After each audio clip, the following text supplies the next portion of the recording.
السلام علیکم ناظرین، آپ دیکھ رہے ہیں K22 نیوز اور میں ہوں فاطمہ طاہر۔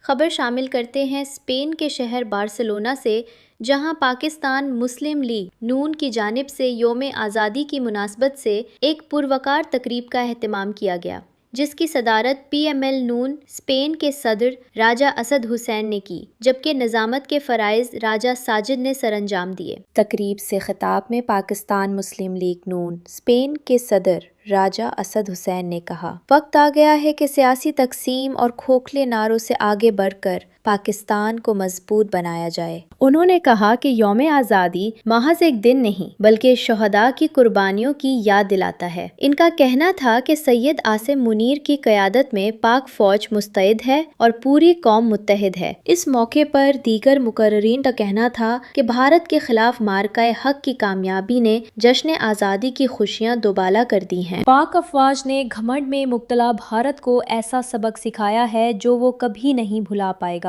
تقریب میں مقامی گلوکار قدیر احمد خان نے ملی نغمے گا کر محفل کا جوش بڑھایا، جبکہ آخر میں پاکستان کے جشن آزادی کا کیک کاٹا گیا۔